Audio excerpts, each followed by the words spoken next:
programming skills, engineering and mathematics skills.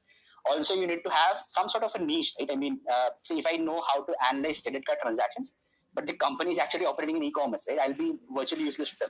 So for me, I mean, for them, I'm a data analyst only. It does not matter how well do I know to crunch numbers according to the credit card transaction details that I have been provided with, right? I mean, so basically my domain knowledge is virtually zero for the industry in which the company operates in.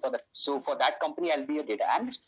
However, if a company that comes in, I mean, say a company like MasterCard or a company like JP Morgan or a company like Citi who have their credit cards, if they probably come up and they probably, want to hire me straight out of college, they will know that, okay, Pratyush is also well versed with understanding financial transactions, also credit card fraudulent detections as well. So this guy might also be a fit as an associate data scientist. And then maybe going up further, he can become a data scientist in our industry, in our company. So these are the two topics. I mean, next we'll probably sort of start with what exactly are the courses that you guys can do as engineers and as commerce students. I'll probably just bucket the two courses into different sides. I assume commerce people sort of have some sort of familiarity with Excel. Is that so? I mean, if I can see a couple of responses in the comment section. Commerce people typically find it easier to learn Excel, right? I mean, through your curriculum or through your project, So commerce people should start with Excel first. You should learn VBA. You should learn all the basics of Excel that you can probably do.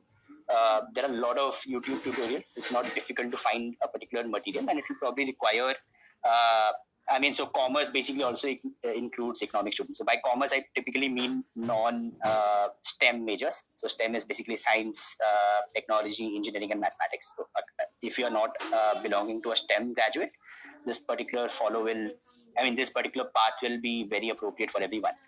So you typically need to start with Excel. It does not take more than 10 hours. It does not matter if you're a total beginner or you're a total expert to learn Excel. I mean, the basics of Excel at least. Try to do VBA. Try to do dashboarding as well. Try to learn Power BI. There are a lot of courses available, free as well as paid. The difference between a free and a paid course will be that you'll probably need to search for the courses a bit more harder if you're looking for a free course, because in YouTube, anyone and everyone can make a video on how to crunch numbers on Excel and get some sort of an insight. However, it's difficult. I mean, if you're looking for a paid course on Udemy, which will probably cost you around 500-600 rupees, it will give you all of that information packaged into, say, a 4-hour content, right? Depends totally up to you. In case you want to do the hard yards and figure out which exactly are the right videos to go through in YouTube, you'll get a lot more insight into that. And then, you can probably learn all of your Excel, and then you can typically move into the advanced levels. However, if you think that you have a lot of time, you can probably, you don't have a lot of time, you're probably pressed for time and you don't mind spending those $500, you can typically start with the Udemy course or a Coursera course to sort of, brush up the fundamentals of Excel. Once you have done with Excel, the next step is Power BI or Tableau. So you can do either of these two. Tableau is basically, both of these are data visualization tools. There are other frameworks as well, but Tableau is the industry standard. However, Power BI is tightly integrated with Excel. So, if you've learned Excel, it's very easy to sort of build all of your interactive dashboards on using Power BI with the help of Excel. So, I'll probably suggest Power BI, but it's totally okay to also include, Excel. Excel, Power BI / Tableau. These are the two things that you should be learning. The third, for engineers also, you should probably be learning either Excel or you can probably learn Google Sheets. Both of them operate in a very similar way. The reason I'm saying Google Sheets is that you guys engineers are sort of very comfortable using cloud-based, browser-based tools. You don't like downloading certain applications on your smartphone. Also, a lot of engineers use Ubuntu as their operating system. So Ubuntu does not have Microsoft Excel on their platform. So, using a LibreOffice does not make any sense. So you should probably be using your browser and then move into Google Sheets and then understand how to manipulate that. Both of them are pretty similar. The difference is that in Excel, you should probably be able to handle a data set that has 80,000 or 70,000 rows. However, whenever you move into a data set that has more than 30,000 rows in Google Sheets, it will probably freeze. So these are the limitations. Once you have learned the basics of Excel or Google Sheet, and then you have learned a visualization tool, which is basically Power BI / Tableau, the next in line that you should be probably be learning is about databases. So databases basically include SQL, SQL or SQL. I mean, it's called SQL in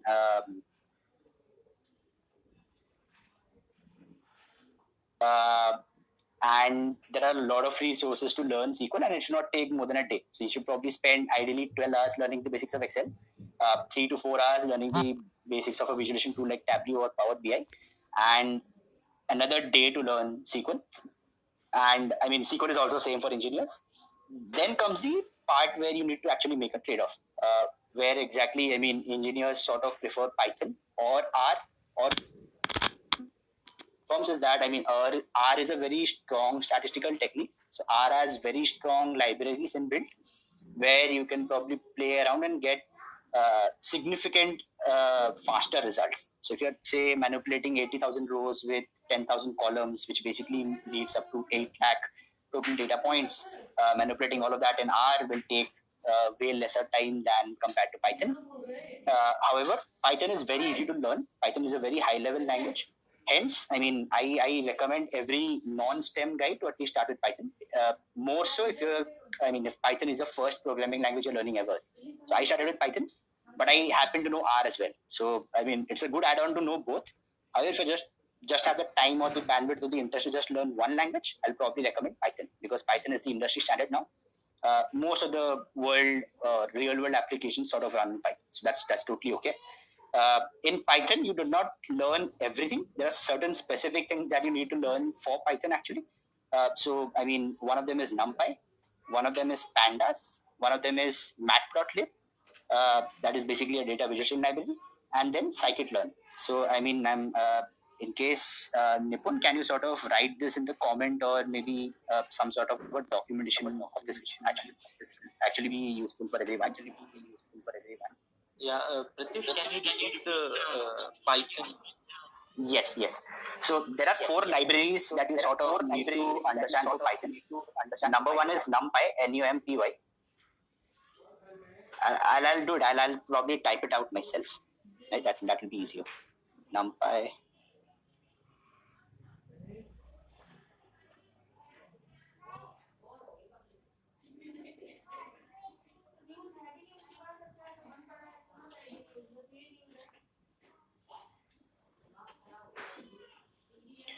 So starting with, I mean, the order that I have given you, NumPy is basically a library that is used to manipulate numbers. I think it's very clear with the name, right? So it stands for numerical Python.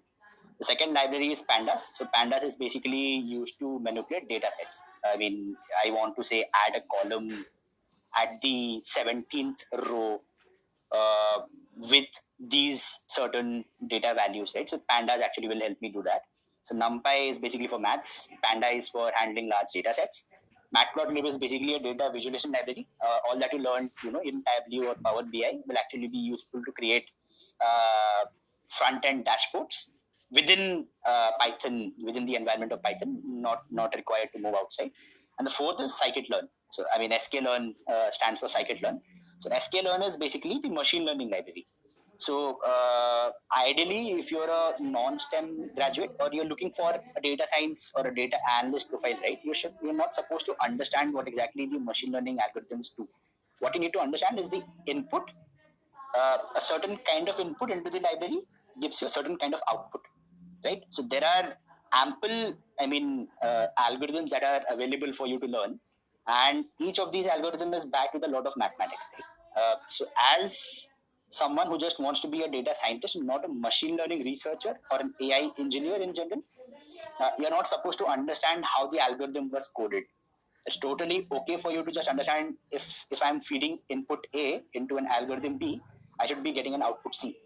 So you just need to understand these different nuances in between. I mean, while using sklearn, you don't need to understand how exactly whether the algorithm coded. If you feel like, I mean, if you have the curiosity to understand that particular language, you can probably go ahead to do that. I'm pretty sure a lot of engineers happen to understand the ins and outs of the algorithm as well as the mathematics behind it, uh, as and when time proceeds. However, if your aim is to actually become a data scientist, you should not, because understanding how an algorithm was coded will help you to make a different algorithm, which will probably help you reduce time in the entire process, which is not exactly what you should be doing. You should be spending your time to not reinvent the wheel, use the existing technologies and solve different problems. There are a lot of smart people in the world already spending a lot of time to improve and make better algorithms all the while. However, there are few people who sort of understand what the input and the output of the algorithm would look like and then actually use that to solve real world interesting problems, right? So, I mean, don't get bogged down by understanding the distinction, or if someone says you that, a data scientist is not exactly a machine learning engineer, or if you don't understand the algorithm, you're not probably a real data scientist.